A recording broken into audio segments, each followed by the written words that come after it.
Chapter 21. David takes consecrated bread. Then David came to Nob, to Ahimelech the priest, and Ahimelech came trembling to meet David and said to him, "Why are you alone and no one with you?" David said to Ahimelech the priest, "The king has commissioned me with a matter and has said to me, 'Let no one know anything about the matter on which I am sending you and with which I have commissioned you.'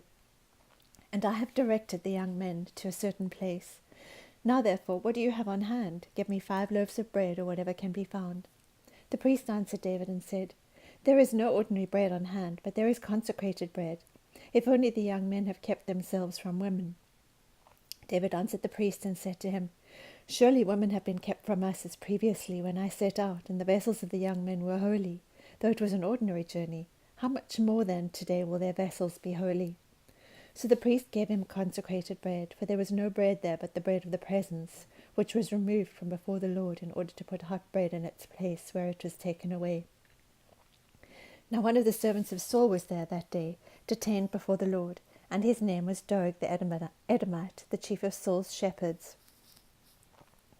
David said to Ahimelech, "Now is there not a spear or a sword on hand? For I brought neither my sword nor my weapons with me, because the king's matter was urgent."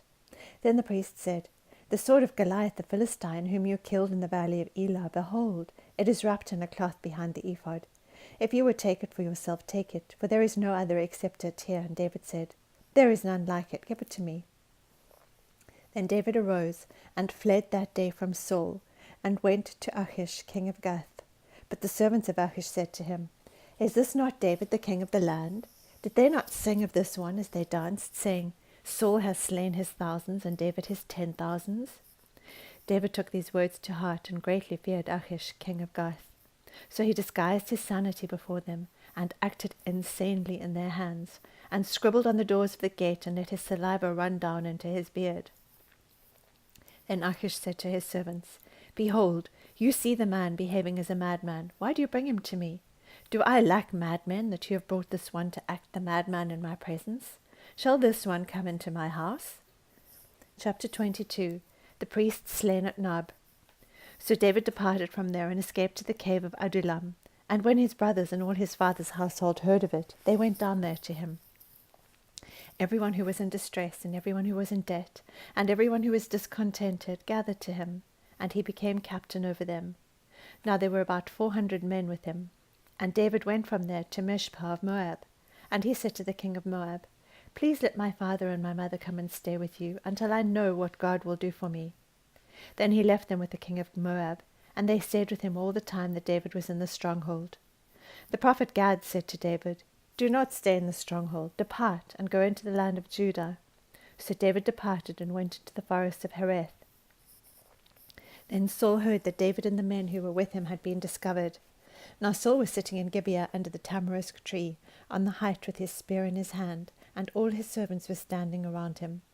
Saul said to his servants who stood around him, "Hear now, O Benjamites, will the son of Jesse also give to all of you fields and vineyards? Will he make you all commanders of thousands and commanders of hundreds? For all of you have conspired against me, so that there is no one who discloses to me when my son makes a covenant with the son of Jesse. And there is none of you who is sorry for me, or discloses to me that my son has stirred up my servant against me to lie in ambush, as it is this day." Then Doeg the Edomite, who was standing by the servants of Saul, said, "I saw the son of Jesse coming to Nob, to Ahimelech the son of Ahitub.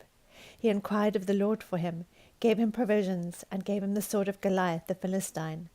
Then the king sent someone to summon Ahimelech the priest, the son of Ahitub, and all his father's household, the priests who were in Nob, and all of them came to the king. Saul said, "Listen now, son of Ahitub." And he answered, "Here I am, my lord." Saul then said to him, "Why have you and the son of Jesse conspired against me, in that you have given him bread and a sword, and have inquired of God for him, so that he would rise up against me by lying in ambush, as it is this day?" Then Ahimelech answered the king and said, "And who among all your servants is as faithful as David?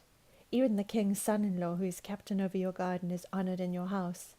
Did I just begin to inquire of God for him today? Far be it from me. Do not let the king impute anything to his servant, or to any of the household of my father, for your servant knows nothing at all of this whole affair." But the king said, "You shall surely die, Ahimelech. you and all your father's household." And the king said to the guards who were attending him, "Turn around and put the priests of the Lord to death, because their hand also is with David, and because they know that he was fleeing and did not reveal it to me." But the servants of the king were not willing to put forth their hands to attack the priests of the Lord. Then the king said to Doeg, "You turn around and attack the priests." And Doeg the Edomite turned around and attacked the priests. And he killed that day 85 men who wore the linen ephod. And he struck Nob, the city of the priests, with the edge of the sword, both men and women, children and infants. Also oxen, donkeys, and sheep he struck with the edge of the sword. But one son of Ahimelech, the son of Ahitub, named Abiathar, escaped and fled after David. Abiathar told David that Saul had killed the priests of the Lord. Then David said to Abiathar, "I knew on that day, when Doeg the Edomite was there, that he would surely tell Saul, 'I have brought about the death of every person in your father's household.' Stay with me, do not be afraid, for he who seeks my life seeks your life, for you are safe with me." Chapter 23. David delivers Keilah. Then they told David, saying, "Behold, the Philistines are fighting against Keilah, and are plundering the threshing floors." So David inquired of the Lord, saying, "Shall I go and attack these Philistines?" And the Lord said to David, "Go and attack the Philistines and deliver Keilah." But David's men said to him, "Behold, we are afraid here in Judah.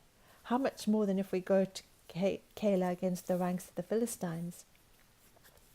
Then David inquired of the Lord once more, and the Lord answered him and said, "Arise, go down to Keilah, for I will give the Philistines into your hand."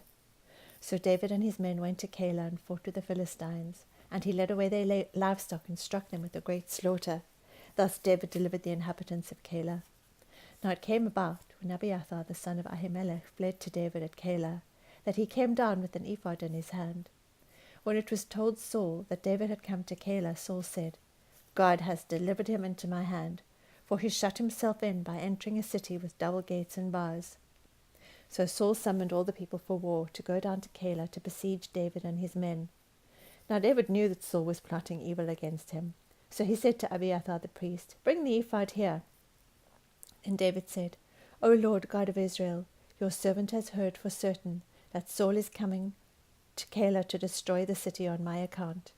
Will the men of Keilah surrender me into his hand? Will Saul come down just as your servant has heard? O Lord God of Israel, I pray tell your servant." And the Lord said, "He will come down." Then David said, "Will the men of Keilah surrender me and my men into the hand of Saul?" And the Lord said, "They will surrender you." Then David and his men, about 600, arose and departed from Keilah, and they went wherever they could go. When it was told Saul that David had escaped from Keilah, he gave up the pursuit. David stayed in the wilderness in the strongholds, and remained in the hill country in the wilderness of Ziph. And Saul sought him every day, but God did not deliver him into his hand. Now David became aware that Saul had come out to seek his life while David was in the wilderness of Ziph at Horesh. And Jonathan, Saul's son, arose and went to David at Horesh and encouraged him in God. Thus he said to him, "Do not be afraid, because the hand of Saul my father will not find you, and you will be king over Israel, and I will be next to you, and Saul my father knows that also." So the two of them made a covenant before the Lord, and David stayed at Horesh while Jonathan went to his house. Then Ziphites came up to Saul at Gibeah, saying, "Is David not hiding with us in the strongholds at Horesh, on the hill of Keilah, which is on the south of Jeshimon? Now then, O king, come down according to all the desire of your soul to do so, and our part shall be to surrender him into the king's hand." Saul said, "May you be blessed of the Lord, for you have had compassion on me. Go now, make more sure and investigate, and see his place where his haunt is, and who has seen him there, for I am told that he is very cunning. So look and learn about all the hiding places where he hides himself, and return to me with certainty, and I will go with you. And if he is in the land, I will search him out among all the thousands of Judah." Then they arose and went to Ziph before Saul. Now David and his men were in the wilderness of Maon, in the Arabah to the south of Jeshimon. When Saul and his men went to seek him, they told David, and he came down to the rock and stayed in the wilderness of Maon. And when Saul heard it, he pursued David in the wilderness of Maon. Saul went on one side of the mountain, and David and his men on the other side of the mountain. And David was hurrying to get away from Saul, for Saul and his men were surrounding David and his men to seize them. But a messenger came to Saul, saying, "Hurry and come, for for the Philistines have made a raid on the land."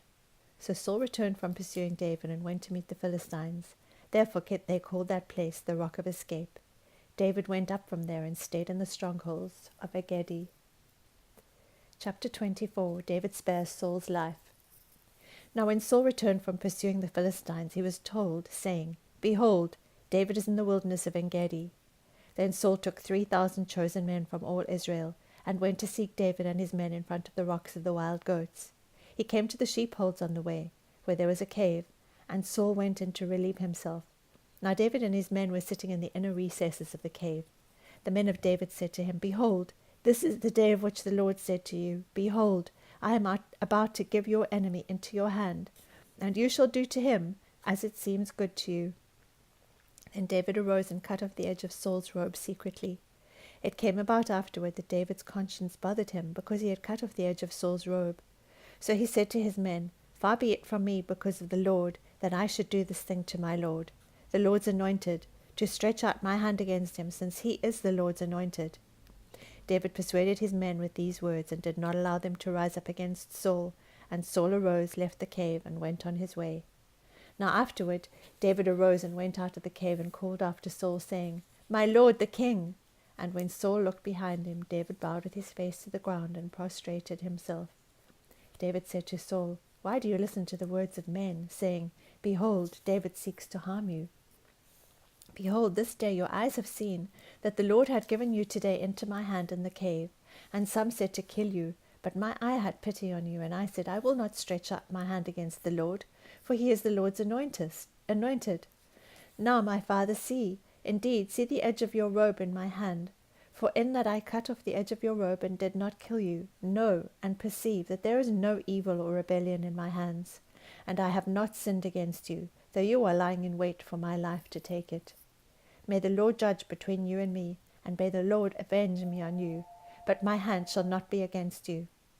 As the proverb of the ancients says, out of the wickedness comes forth wickedness, but my hand shall not be against you.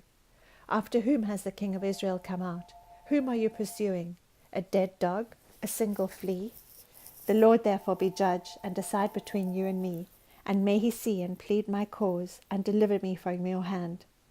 When David had finished speaking these words to Saul, Saul said, Is this your voice, my son David? Then Saul lifted up his voice and wept. He said to David, You are more righteous than I, for you have dealt well with me, while I have dealt wickedly with you. You have declared today that you have done good to me, that the Lord delivered me into your hand, and yet you did not kill me. For if a man finds his enemy, will he let him go away safely? May the Lord therefore reward you with good in return for what you have done to me this day. Now behold, I know that you will surely be king, and that the kingdom of Israel will be established in your hand. So now swear to me by the Lord that you will not cut off my descendants after me, and that you will not destroy my name from my father's household. David swore to Saul, and Saul went to his home, but David and his men went up to the stronghold.